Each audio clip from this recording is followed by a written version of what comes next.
الحمد لله وكفى وسلام على عباده الذين اصطفى أما بعد فعن أبي هريرة رضي الله تعالى عنه قال قال رسول الله صلى الله عليه وسلم خمس ليس لهن كفارة الإشراك بالله وقتل النفس والسحر وبغض المؤمن۔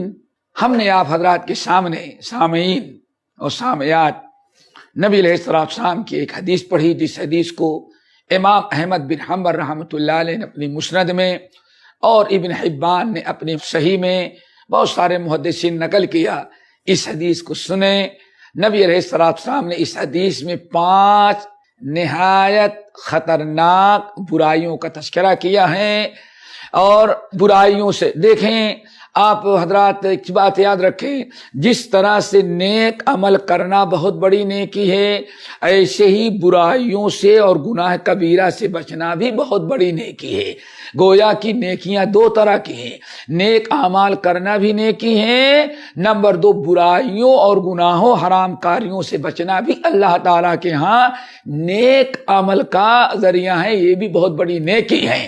نبی علیہ السلام نے ارشاد فرمایا اتق المحارم تکن اعبد الناس، اتق المحارم تکن اعبد الناس۔ اے ابو ہریرہ، اپنے آپ کو حرام چیزوں سے بچاؤ تو سب سے بڑے عبادت گزار بن جاؤ گے۔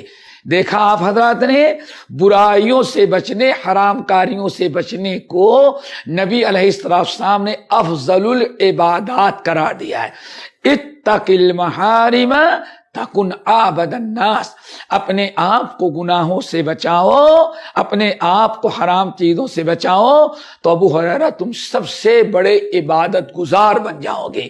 اسی لیے ام المؤمنین عائشہ رضی اللہ تعالیٰ عنہ کہتی تھیں، اگر کوئی آدمی تہجد کی نماز پڑھنے لگے اور بہت زیادہ قرآن کی تلاوت کرنے لگے تو لوگ کہتے ہیں بہت بڑا عبادت گزار انسان ہے، رات میں تہجد کی نماز پڑھتا ہے، بڑا لوگ چرچا کرتے ہیں کہ بڑا اچھا انسان ہے، بڑا عبادت گزار۔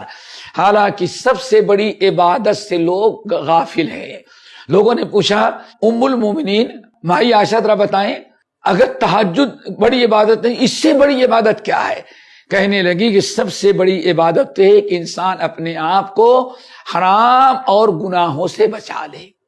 تو اتق المحارم تکن اعبد الناس، اپنے آپ کو حرام چیزوں سے بچانا، برائیوں سے بچانا، یہ بہت بڑا عمل ہے۔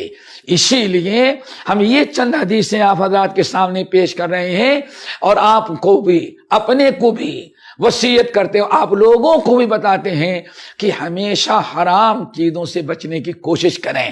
آپ نے فرمایا خمس لیس لہن کفارہ، خمس لیس لہن کفارہ، اے لوگو 5 گناہ ایسے ہیں جن کا کوئی کفارہ نہیں ہے۔ کفارہ کا مطلب کیا ہوتا ہے؟ کفارہ کا مطلب ہوتا ہے پردہ ڈال دینا، پردہ ڈال دینا، چھپا دینا، یہ ہے کفارہ۔ شریعت کے اصطلاح میں کفارہ کہتے ہیں کہ انسان کوئی ایسا نیک عمل کرے جو اس کے گناہوں کا پر پردہ ڈال دے، اور اس نیک عمل کی برکت سے اللہ تعالیٰ اس کے گناہوں کو معاف کر دے، اس کو کہا جاتا ہے کفارہ۔ یعنی کوئی اللہ اس کے رسول کی نافرمانی، کوئی گناہ، کوئی برائی آپ نے کیا اور اس کے بعد کوئی نیک عمل آپ نے کیا تو اللہ تعالیٰ آپ کے نیک اعمال کے سے خوش ہو کر کے آپ کے گناہوں کا کفارہ بنا دیتے ہیں، آپ کے گناہوں کو اس کی برکت سے معاف کر دیا۔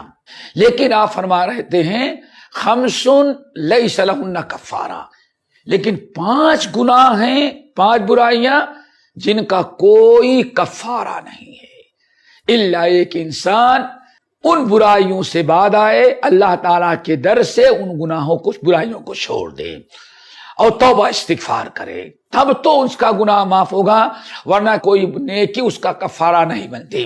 اب وہ 5 گناہ کیا ہیں؟ نمبر 1 الاشراک باللہ، اللہ تعالیٰ کے ساتھ شرک کرنا۔ شرک اللہ کی ذات میں، اللہ کی صفات میں، اللہ رب العالمین کی عبادات میں، شرک سے اپنے آپ کو بچائیں اور شرک دو طرح کا ہے، ایک شرک جلی اور ایک شرک خفی، دونوں قسم کے شرک سے بچائیں۔ ہے ایک شرک اکبر، دوسرا شرک اصغر۔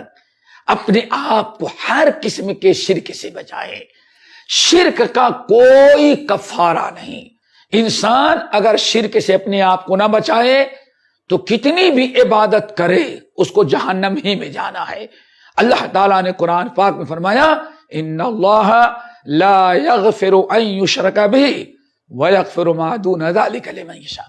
اللہ شرک کو تو معاف نہیں کرے گا، شرک کے علاوہ جس گناہ کو چاہے اللہ تعالیٰ معاف کر دے۔ 5 گناہوں میں سے پہلا گناہ شرک سے بچنا ہے، جس کے متعلق اللہ نے فرمایا کوئی کفارہ نہیں، شرک ہے۔ نمبر 2، شرک کے بعد قتل النفس، ناحق کسی کو قتل کرنا، ناحق کسی مسلمان کو قتل کر دینا۔ یہ مسلمان کو قتل کرنا کبھی جائیداد کے لیے، کبھی پراپرٹی کے لیے، کبھی دشمنی میں آ کر کے، کبھی بدلہ لینے کے لیے، کبھی بھی کسی مسلمان کا خون حلال نہیں ہوتا۔ اور آج مسلمانوں کا آپ دیکھتے ہیں کبھی مارکیٹ میں، کبھی مسجد میں، کبھی حج میں، کبھی عید میں، کبھی اجلاس میں، کبھی ٹرین میں، یہ جو انسان دھماکہ کر دیتا ہے اور بہت ساری جانے جاتی، ایسا کرنا اسلام میں قطعاً جائز نہیں ہے۔ انسان اگر کسی مسلمان کو قتل کیا تو کوئی بھی عمل کر ڈالے اس کا گناہ کبھی اللہ معاف نہیں کرتا جب تک کہ توبہ نہ کر لے صدق کے دل سے۔ اور یہ بھی یاد رکھیں، اس کا مطلب یہ نہیں ہے کہ ہاں غیر مسلم کا قتل کرنا جائز، بلا وجہ، بلا سبب کے، بغیر کسی شرعی اجازت کے انسان تو جانے دے کسی جانور کا بھی قتل کرنا حلال نہیں ہے۔ اللہ کے رسول نے ارشاد فرمایا اگر کسی نے گوریا، چھوٹا سا پرندہ بلا وجہ مار دیا ہے تو قیامت کے دن پرندہ اس کے سر پر بیٹھا ہوگا، حشر کے میدان میں کہے گا اللہ اس نے مجھے کیوں قتل کیا تھا، ہمیں بدلہ چاہیے۔ اس مسلمان سے آپ پوچھ لیں کہ اس نے مجھے کیوں قتل کیا۔ تو مسلمانوں کو چاہیے کہ اپنے آپ کو قتل و خونریزی سے بچائیں، یہ بدترین گناہ ہے۔ بہرحال 5 باتوں میں 2 باتیں بیان کی، انشاءاللہ اگلی 3 باتیں اگلے پروگرام میں لے کے حاضر ہوں گے۔ السلام علیکم ورحمۃ اللہ وبرکاتہ۔ ایسے ہی اور ویڈیوز بنانے میں ہماری مدد کریں۔